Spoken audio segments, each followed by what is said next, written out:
L'invasion russe en Ukraine, elle a commencé le 24 février, mais il y a un autre sujet dont on doit parler et qui remonte bien plus longtemps en arrière, la fascination de l'extrême droite pour Vladimir Poutine. Moi d'abord, j'estime que c'est un patriote russe. Et c'est ça que j'admire d'abord chez lui. Marine Le Pen a enfin obtenu la rencontre censée lui octroyer sa stature internationale. Je constate qu'il n'y a qu'un chef d'État dans le monde aujourd'hui, c'est Vladimir Poutine.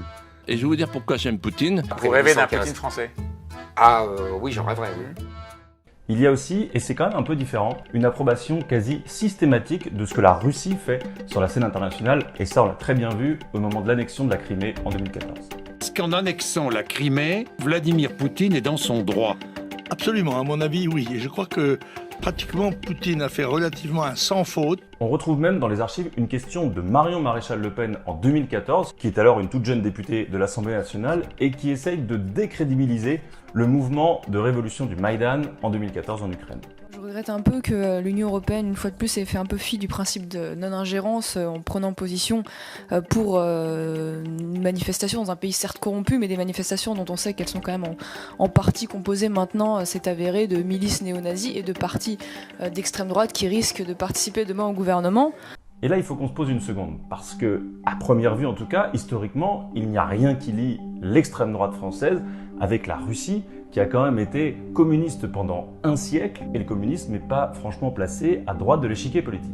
Alors pour comprendre d'où vient cette admiration, j'ai appelé Nicolas Lebourg, qui est un universitaire spécialiste de l'extrême droite, et qui avait justement fait une étude sur les liens entre l'extrême droite et la Russie. À quand il faut remonter pour comprendre cette admiration? Alors, il y a un intérêt pour la Russie depuis toujours. À l'extrême droite, il y a une fascination d'être dans le camp des vaincus. On est pour Sparte contre Athènes, on est pour les confédérés contre l'armée du Nord aux États-Unis. Et puis, bien évidemment, parce que tout ça, c'est la question de l'axe, de la chute de l'axe. En fait, le moment central, là où toutes les extrêmes droites en Europe vont se polariser vers la Russie, ça va être avec la chute de l'Union soviétique, avec la chute du mur de Berlin. C'est intéressant parce que ça veut dire que les partisans d'extrême droite sont plus sensibles que les autres à cet imaginaire collectif de la défaite, du déclassement, de l'humiliation. L'humiliation qui est d'ailleurs un refrain très courant chez les représentants d'extrême droite. Je n'accepterai pas que la France soit humiliée comme elle l'est. Bon, rassurez-vous, il y a d'autres raisons moins psycholo-philosophiques. Par exemple, la crainte très forte d'un monde dominé par les États-Unis, qui sont le symbole, à part bien sûr la parenthèse Trump, du multiculturalisme et du libéralisme économique. Pour l'extrême droite, il y a une question absolument fondamentale qui est celle du monde multipolaire.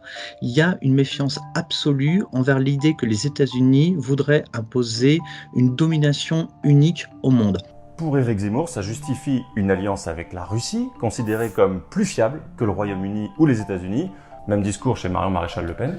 Nous sommes déjà, en France en tout cas, soumis de façon absolument scandaleuse aux intérêts américains. Certains y ajoutent une tonalité antisémite qui plaît à la frange nationaliste la plus radicale, exemple avec Alain Soral. Nous avons des élites politiques en France et médiatiques qui sont totalement soumises aux intérêts américano-sionistes, qui ne sont pas du tout nos intérêts.